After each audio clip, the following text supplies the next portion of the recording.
Good morning, Florida lacrosse fans. Lee Roggenberg, morning coffee with Florida lacrosse news. It's Thursday, February 24th. Welcome to the show. Oh, God. Cafe Bustelo. A little bit of flavored cream. Oh, so good. Okay. Before we get into the high school scores, I wanted to just mention that we did a test run of FLN Prime Time last night. Basically spent an hour live on the YouTube channel, basically keeping up to date on scores, news from around the state, Florida kids outside the area, a little bit of non-Florida action. First time I've tried this, so obviously we're going to try a couple of different things to see what eventually might work. And who knows, maybe it gets to the point where I stay up later, do that, and maybe cut out some of the morning coffee. We'll see how that works and what makes sense for the lacrosse community. That's the key thing. What's best for the lacrosse community when it comes to increasing our content provided and keeping you up to date with the latest news in the sport around the state. Fortunately, I didn't get any questions. I was kind of hoping we'd get some, but next time we do this, I'll definitely have more time before we decide to do it in order to give you heads up on this. And the nice thing is that we kept picking up subscribers throughout the broadcast, and I'm happy with that. So, just take a look at the replay, send your comments in to me if you want, Lee at FloridaLacrosseNews.com. And we're going to try to make that a common event at least once a week going forward. Okay. On the boys' side last night, first game I want to mention is Nice's upset of Creekside, 18-12. I'm assuming this is an upset. Certainly, the margin certainly indicated that. Congrats to the Nice program for a big win. They'll certainly move up in the polls this weekend because of this. Creekside also, very tough team. Returned most of last year's team. I haven't had a chance to speak to Coach Alford if there's anyone that's missing. But most schools right now, early in the season, might have some players missing because of state championships and other sports. But still, again, congratulations to Nice for a great win last night up north. Benjamin, 19-7 win over Canterbury. Bowles, 16-9 over Gulf Breeze. Wellington sneaks out the 7-5 win over Martin County. That's the type of game that you're battling to get into the top 15 in 2A. And that's the type of win that's going to help you make your case. Gainesville, 9-4 over Newbury. Milton, 11-7 over Fort Walton Beach up north. Lake Nona, 6-4 win over Trinity Prep. Winter Springs, the 11-8 win over Sebastian River. Park Vista gets by Suncoast, 11-5. Spanish River, 18-13 over West Boca. Buchholz, 5-4 over Bartram Trail. Wesley Chapel, 9-8 over Admiral Farragut. Venice with a 9-4 win over Sarasota.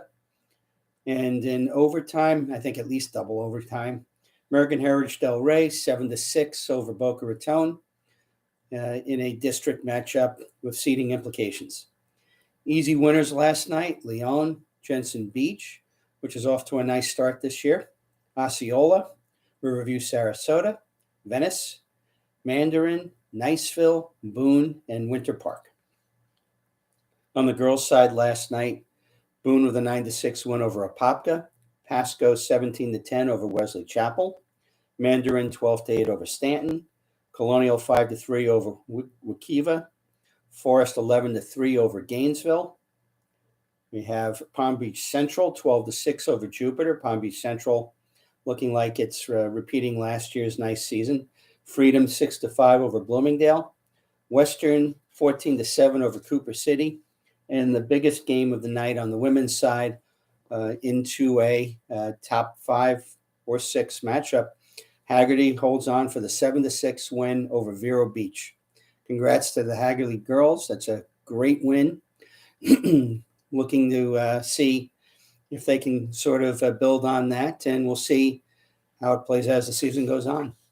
Easy winners on the girls' side: Vieira, Seminole, Mitchell, Venice, Miami Country Day, West Orange, Gulf Breeze, Edgewood, Lake Highland Prep. On the schedule tonight, on the boys' side, I will be at the St. John Paul Pinecrest game. Looking very much forward to that. Pinecrest has shown an awful lot of offense to start the season, and St. John Paul's defense is quite tough. We'll see which one wins out on that one. We have also Ponte Vedra is hosting Montverde, and that's always intriguing because of the backdrops. Montverde head coach Chris Spaulding renewing his rivalry with Ponte Vedra that he had at Lake Highland. And so we'll see how far Montverde has come in these 3 years.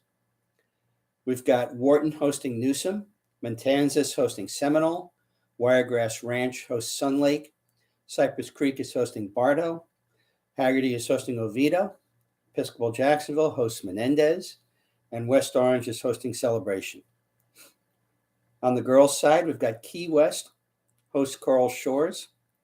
Before I get to the rest, I've got to give a shout out to the Key West program, boys and girls.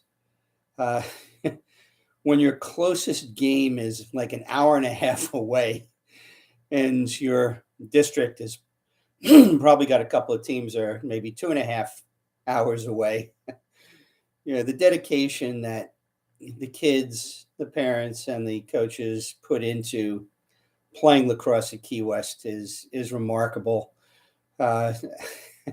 We always talk about the distances people travel, but a lot of the times that's to play the higher end competition, not to play the district game. Key West, hats off to you. St. Edward's is hosting the Pine School. Oxbridge hosts North Broward Prep. Calvary Christian Clearwater is hosting Tampa Catholic. Satellite hosts Cocoa Beach. Ponte Vedra and Bartram Trail are hosting Georgia teams, and I believe they're swapping the games tomorrow. Ponte Vedra is hosting Lassiter, and Bartram is hosting Walton. Those are both high-end programs in Georgia. Pensacola Catholic hosts South Walton. Gulf Breeze is hosting Milton. Kings Academy is hosting St. John Paul. Jensen Beach is hosting Sebastian River. East Ridge hosts Lake Mary. Golden Gate is hosting Lely.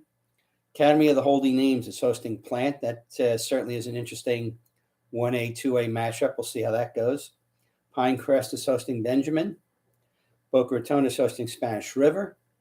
Creekside hosts Episcopal Jacksonville, and Naples is hosting Barron Collier. In the college scene last night, the Kaiser women 23-4 over Tennessee Wesleyan. Pembroke Pines alum Valeria Lomalio, 3 goals and 2 assists. And Benjamin's Cameron Hanna, 3 goals and 1 assist, both for Kaiser. The Weber women with the 15-12 win over Ave Maria. Robinson's Caitlin Patterson, 4 goals and 1 assist. Flanagan's Courtney Couch, 3 goals. And Mitchell's Sydney Britton, 3 goals and 2 assists, all for Weber in the win. The Lynn women with the 16-6 win over Flagler up in St. Augustine. Flagler opening up their new facility, new field, ribbon cutting ceremony last night, but the Lynn women were too strong yesterday. St. John Paul's Danielle Farinas with 2 goals and 3 assists for Lynn. At the D1 level, on the men's side, Ponte Vedra alum Wyatt Schupler, 65% save percentage for Army and their 20-10 win over Siena. And Cardinal Newman alum Kelly, I don't know if it's Dennis or Deans, with 3 goals for Notre Dame in the 17-16 loss to Northwestern. Kelly, great game. Great to see that you're getting this much playing time up at Notre Dame. Hope to see you continue this. Good luck the rest of the season. We're going to continue to bring you what's going on at the college level with the Florida kids. We're focusing on that in particular when we bring you the highlights and the stats of these games. So, keep tuned to us. Hit that subscribe button. Smash that like button. We're going to keep driving content any way we can. So get out to a game tonight. Hashtag Taft Tag. Take a friend to a game. Hashtag lay off the refs. And hashtag grow the game. No better way to do it than those two. And get out there and talk about what you see with your friends who haven't seen one yet. This is Lee Roggenberg for Florida Lacrosse News saying so long from the Sunshine State.